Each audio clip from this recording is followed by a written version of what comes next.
Motivou lá atrás a começar o negócio era a visão de que o mundo estava passando por uma mudança muito grande e que a gente poderia ser um protagonista dessa nova era. Cara, em relação assim, a todo o seu início, eu sei da sua história, 2 anos aí que você fez com que tudo crescesse ao seu redor. Mas, cara, qual que foi o principal insight, o principal start que você teve lá no começo da Avelar e o que te motivou a ir em frente, tá ligado? A mesma coisa que me motiva até hoje é a mesma coisa que me motivou lá atrás, tá? Que é a visão. Eu sou uma pessoa movida por desafio, tá? Eu sou o cara que vai escalar o Everest, eu sou o cara que faz Ironman, eu sou o cara que compra essas brigas. Então, o que me motivou lá atrás a começar o negócio era a visão de que o mundo estava passando por uma mudança muito grande e que a gente poderia ser um protagonista dessa nova era. A gente poderia ser um protagonista desse novo momento. É equivalente ao Neymar, cara, com 13 anos de idade, jogando bola na Vila Belmiro e olhando em volta e falando assim, caralho, eu posso ser o melhor do mundo nessa porra daqui. Então essa foi um pouco da visão, depois de ter feito, cara, um puta case de sucesso com a empresa da minha família, e ter enxergado a oportunidade que existe no mundo, eu sentei na minha Vila Belmiro e falei assim, cara, eu acredito na minha capacidade de liderar uma empresa frente a essa oportunidade, a oportunidade existe, a oportunidade é grande o suficiente, e se a gente fizesse isso, eu tenho certeza que daria um orgulho fodido de olhar para trás e falei assim, caralho, ó, a gente que mudou esse mercado, a gente foi protagonista dessa nova era. Então, é um pouco disso, e no final do dia, uma das coisas que mais me move, Zé, é trabalhar com gente que me inspira. E eu acreditei também que começar esse negócio era uma oportunidade de me cercar de gente que está olhando para o futuro, de me cercar de gente que está fazendo diferente, de me cercar de gente, cara, que está desafiando o modelo estabelecido e que vai se provocar e que vai se puxar. Porque no final do dia é muito inspirador você estar cercado de gente que quer causar um impacto grande no mundo e gente que sonha muito grande. E eu queria muito me cercar desse tipo de pessoa e foi um pouco disso que a gente construiu aqui. Então, o que me moveu lá atrás é o que me move até hoje e o que me mantém, que foi a segunda parte da tua pergunta, fazendo isso até hoje, é a visão de que esse sonho está cada dia mais perto, cara. É a visão de que a luz no final do túnel está cada dia 10 metros mais perto. Então, isso é um pouquinho do que me move. A empresa fala muito em fit cultural, até nas entrevistas com a Lilian, com a Jana, com a LG. É muito de se encaixar nesse fit cultural que a empresa tem hoje. A gente sempre tem que elevar a régua, sempre tem que... o objetivo é o topo, a gente chegar, ser global, ser os melhores do mundo na parte profissional, mas também você fala muito em fit cultural e em gestão de pessoas. Isso está muito atrelado ao seu crescimento também. Que não é uma coisa que você vê muito nas agências globais que a gente tem, né? Vocês pensam muito tem a parte de tratamento de ansiedade, de como você está lidando com você mesmo, com a empresa, não só a parte profissional, como a parte pessoal. Isso me chamou muita atenção nas entrevistas que eu tive, e eu queria saber como você montou essa agência pensando nesse fit cultural, assim, se foi uma parte pessoal sua, da equipe que você montou, se foi pensando também em experiências que as pessoas tiveram nessas agências. Queria saber um pouco disso, desse fit cultural, que foi o que me chamou muita atenção para estar aqui hoje, além da gente sempre propor o melhor na parte profissional, né?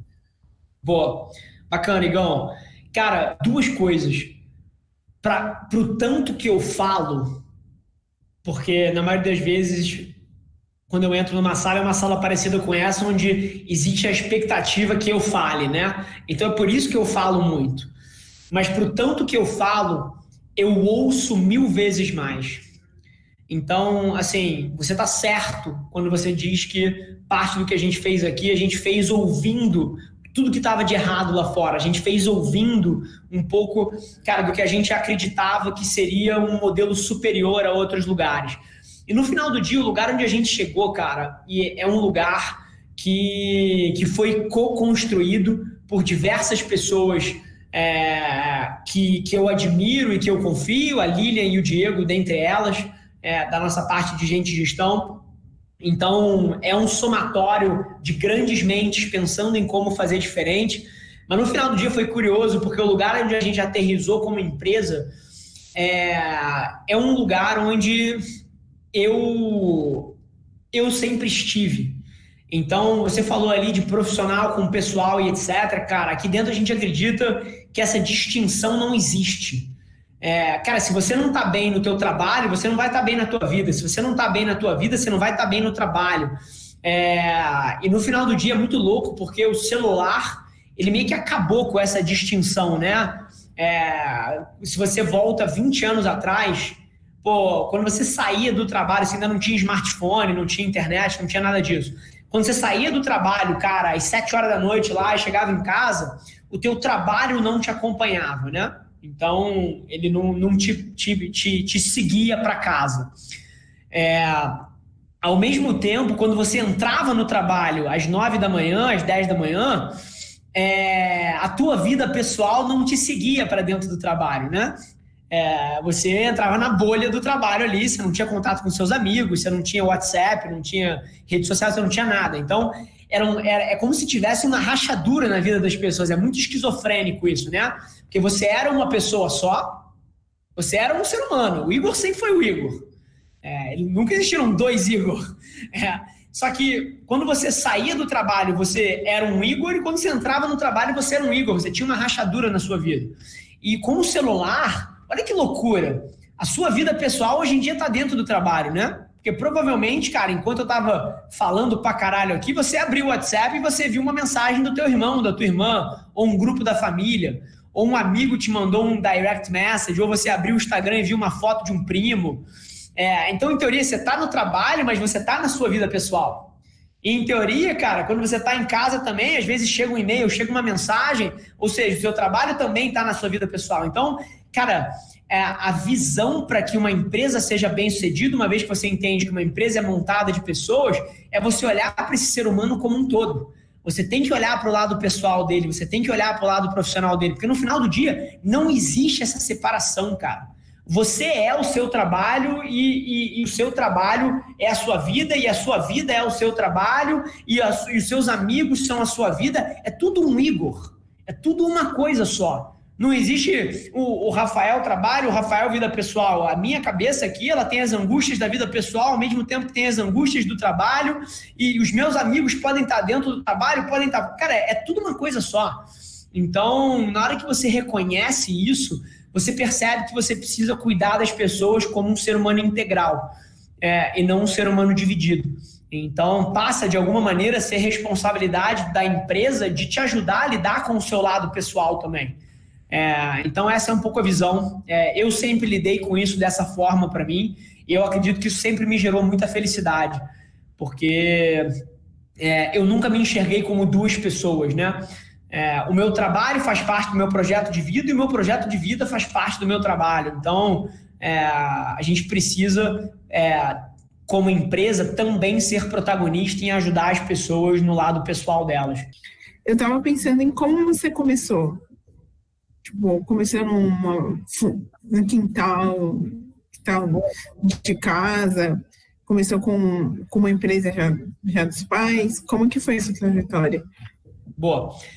Eu vou tentar responder super rapidinho aqui, até para respeitar o tempo de vocês, mas eu fui o pior aluno que já passou pela faculdade, pelo INSPER, pela IBMEC. Acho que talvez o pior CR da história do INSPER foi meu, tá? Eu não acredito que alguém tenha feito uma faculdade tão mal quanto eu.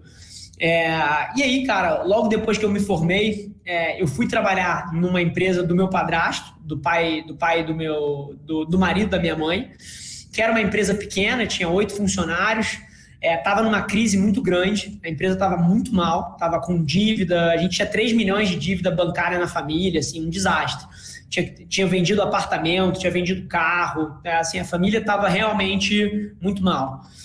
E aí, cortando uma história longa para uma versão curta, foi através da internet, foi através das redes sociais que eu cresci essa empresa da família cara, para mais de 30 milhões em vendas. Então, uma empresa que era um negócio super pequeno, regional, local do Rio de Janeiro, a gente levou para o Brasil inteiro através da internet. Então, foi ali o meu começo. E aí, depois, a parte da agência, cara, independente de ter tido esse sucesso antes, eu não fiquei rico. Eu não tinha patrimônio, eu não tinha dinheiro, eu não tinha grandes coisas. Então, eu comecei de baixo. Pra você ter uma ideia, os nossos 2 primeiros clientes, o primeiro cliente foi um amigo meu que abriu uma startup e vocês vão adorar essa, eu comprava mídia para a empresa dele, ele me pagava R$800 por mês e eu comprava a mídia da empresa dele, foi o meu primeiro cliente. O meu segundo cliente, cara, foi uma endocrinologista e eu ajudava ela, cara, a fazer a gestão das redes sociais dela, ela me pagava R$1.500. Então eu comecei de lá, eu comecei lá de baixo, eu não tinha acesso, eu não conhecia gente, eu não era amigo de grandes executivos, a minha família de classe média, família de militar, eu fui criado de favor na casa dos meus avós com a minha mãe. Os meus pais se separaram, eu era super novo, era muito pequeno, minha mãe não tinha condição, a gente foi morar com os meus avós na casa deles, meu avô militar, carreira de serviço de exército, sem luxo nenhum, família de classe média brasileira mesmo. Então, assim, eu comecei de baixo, eu comecei com trabalho. Trabalho e energia foi o meu veículo aqui. Então, ao longo dos últimos 7 anos, eu acredito que eu talvez tenha sido um dos seres humanos que mais trabalhou no planeta Terra. E tudo que vocês veem aqui não é fruto de talento, não é fruto de sorte, é fruto de dedicação e trabalho. E é inclusive por conta disso que eu acredito que qualquer um pode alcançar qualquer coisa na sua vida, porque eu vim de baixo e estamos aí construindo esse sonho grande.